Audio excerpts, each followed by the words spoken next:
Hi everyone, I'm Mr. Fincham, and this lesson is going to be on bank reconciliation.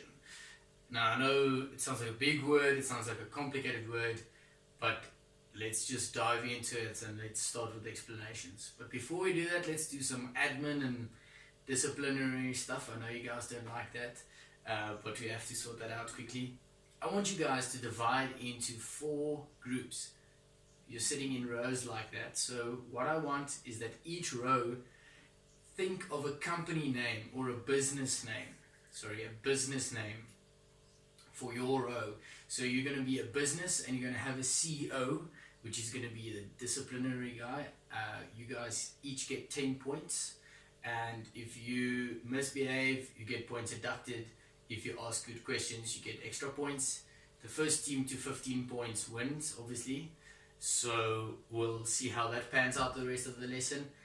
Each group CEO then has a CEO, and then a name of the company, a CEO, and a secretary. The secretary is just going to get all the worksheets from me. They will have to hand in the worksheets at the end as well. So they just basically have an admin role in the group. Right, so now that all that is sorted out, let's start with some theory. Obviously you guys are all familiar with the accounting cycle. We have our transactions, then we journalize them. Sorry, this is just abbreviated, but we have our transactions, we journalize them, and then we post them. But at each month end, we get a bank statement from the bank saying which transactions we did. Now, you guys are all going to ask me this. Yes, it's outdated. Everything is digital now. We have EFT payments, but this is still in caps and we still have to work through it, and it still just gives the basis around how we can check our books if we've done everything right. Just consolidate it with the bank's statement and what they said and see if the two match up. This is the whole part of why we do bank reconciliation. Alright, so let's quickly look at the formats of how things are going to look, because you guys are going to do a case study. Each of your businesses is going to get a sheet to fill in with separate transactions, all those things. But let's just quickly look at the formats around bank and reconciliation before we dive into that. So we're all obviously familiar with a bank account. Now I like to write the A there, which stands for asset, and plus minus, same with the liabilities and equity, also the minus plus for those, just to give me a guide on what is when money goes in and when it goes out, when it comes in and when it goes out. So with a bank statement, we all obviously get money in and money goes out, and at the end of the month we have a balance.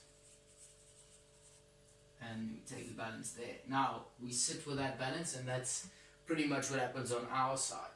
A bank statement comes through and it also has debits and credits and whatever, but for the purposes of grade 11 you'll get a statement saying this was the start of the positive balance at the beginning of the month, and then there's going to be a lot of transactions that they say there was a check, there was a deposit here, it was there, and most of the time in the question you're going to have a statement saying this was not on the bank statement, or this was not in the bank account.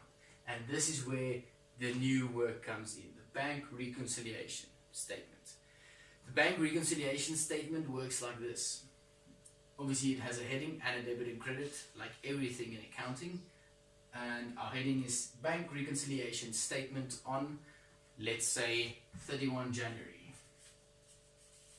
So that's at the start of the year, and obviously the year, so let's say 2018. Then the start of it would be either a debit or credit balance as per bank statement. That's why I wrote it next to each other, so you can see where everything comes from. So we have a credit or debit balance according to the bank statement. Alright, so let's say it's credit just for this purpose, just make a little X there, and then we obviously go through the list and we credit outstanding deposits. So that's things that went in that we missed. We need to obviously debit, or that the bank statement missed. So let's credit outstanding deposits. So how many ever there is, we credit. Then also on the list will be check so and so was given for payment or whatever. Then we need to debit the checks that have not been given to payment. So the bank statement obviously doesn't have that. We have that in our books. So we need to put it into the bank statement. They haven't been given in yet, but we have received them. Debit checks not presented for payment.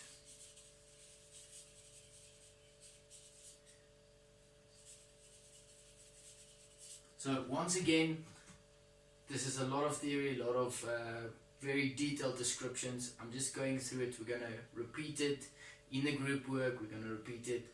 All the headings are going to be there. So it's really going to be a really basic exercise with all this that I'm explaining now. But I just want you guys to see what the structure and what the format side of the work looks like before we dive into specific transactions. That is why we do 4 different ones, so we can compare it with each other. We can ask different questions around the class, so that at the end of the day we were actually doing 4 examples in one lesson, and we learned so much more about it. This is really just the format, but please listen up. It's just crucial that you know this. Debit checks not presented for payment yet, and then the number of checks, so they go there, they go there. And then obviously credit or debit the balance as per bank account. So that's from here then that we take it over there.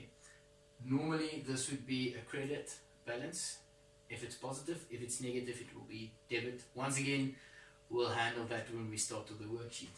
So let's say credit bank balance as per bank account. Right. And obviously the golden rule of accounting is that these two have to match up and they have to be equal. But we'll learn that now when we get into the case study. So would all the secretaries please just come and get your worksheets, then we can start off with it.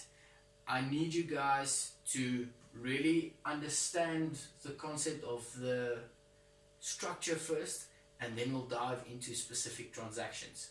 Say this deposit wasn't recognized. How are we going to deal with that? Now that you know the structure, we can literally just plug in the theory